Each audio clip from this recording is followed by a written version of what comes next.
The mansion stood tall on the edge of the city, its white marble walls reflecting the golden rays of the morning sun. Inside, silence wrapped the grand halls like a velvet cloth, disturbed only by the ticking of the antique clock in the living room. Richard, a man whose name carried weight in the business world, sat in his study with a cup of coffee in one hand and the morning paper in the other. His empire stretched across countries, his companies employed thousands, and his wealth could buy him almost anything. Yet, as he looked through the tall windows into the garden outside, his eyes did not carry pride, they carried thought, a quiet reflection of a man who knew that money could never be the only legacy to leave behind. His daughter, Sophia, was 17, young, vibrant, and full of the impatience of youth. She was born into wealth, raised in luxury, and knew no life other than silk sheets, private schools, and chauffeurs waiting at the door.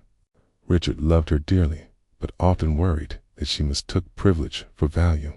He did not want her to grow up believing that kindness could be bought or that respect came only with a price tag.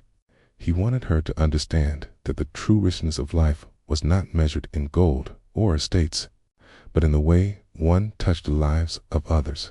Sophia entered the study that morning, her phone in her hand, her eyes lit with excitement. "Dad, I need some money. There's a new dress I want for the charity gala this weekend." Richard looked up, holding his paper slowly, studying her face. "How much is it this time?" She shrugged, as if the number was irrelevant. "Around $3,000. It's just perfect, and everyone will be wearing something new." Richard sighed quietly. "Sophia, the gala is meant to raise funds for children who don't even have proper clothes to wear to school. Do you think spending thousands on a dress for that event is the right way to honor its purpose?" Sophia frowned. "But it's just how things are, Dad. Everyone does it. It's about looking good, showing class." Richard placed his cup down and leaned forward. "My dear, class is not in the dress. It is in your heart and how you treat people who have nothing to give you back. One day you'll understand that." Sophia rolled her eyes slightly, not out of disrespect, but from the teenage belief that her father's words were too idealistic, too far from the reality she saw among her friends. She left the study, tapping on her phone again, while Richard leaned back, thinking deeply. He knew his daughter's heart was good, but it needed guidance. She needed to experience life outside the bubble of wealth, to see the world with her own eyes rather than through tinted glass windows of a limousine. That evening, Richard called her into the library, where the old shelves stood, filled with leather-bound books collected over decades. Sophia came reluctantly, curious yet cautious of what her father wanted to discuss. "Sophia," Richard began softly, "do you know why I work so hard, even though we already have more than enough?" She tilted her head. "Because you love building things. Because you're addicted to business."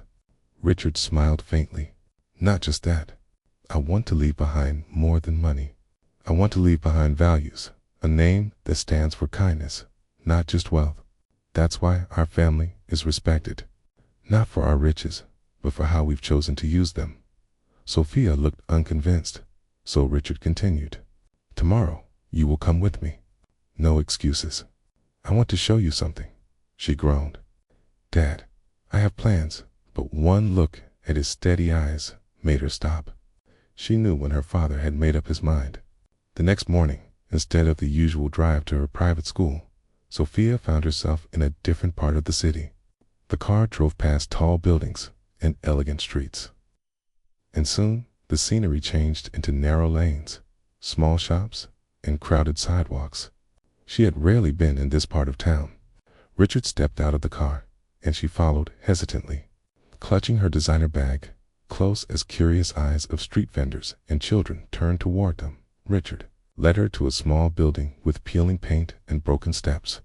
Above the door, a faded board read Hope Foundation School. Inside, the rooms were simple, the walls covered with charts and drawings made by children. Dozens of kids sat on mats, holding old books with pages worn out, yet their eyes sparkled with eagerness to learn. A young teacher greeted Richard warmly. "Mr. Richard, thank you for coming. The children are excited to meet you." Sophia was surprised. "They know you?" she whispered. Richard nodded with a smile. "I support this school. These children are the future, Sophia. They may not have money, but they have dreams."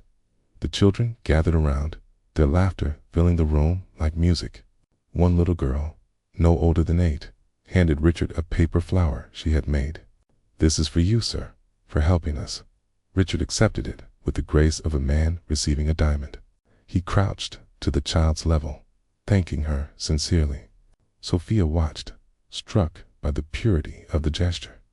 No one here cared about brands, about appearances. They cared about kindness.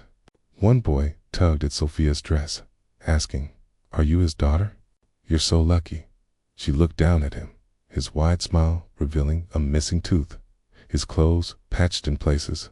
For the first time, Sophia felt the weight of those words, not lucky for her wealth, but lucky for having a father who used it to bring hope. Richard spent the morning with the children, listening to their dreams. One wanted to be a doctor, another a teacher, another an engineer. He encouraged each of them, his voice warm, his words sincere. Sophia sat quietly, observing. Slowly, she began to see what her father had been trying to teach her. Richness wasn't about the size of your house, but the size of your heart.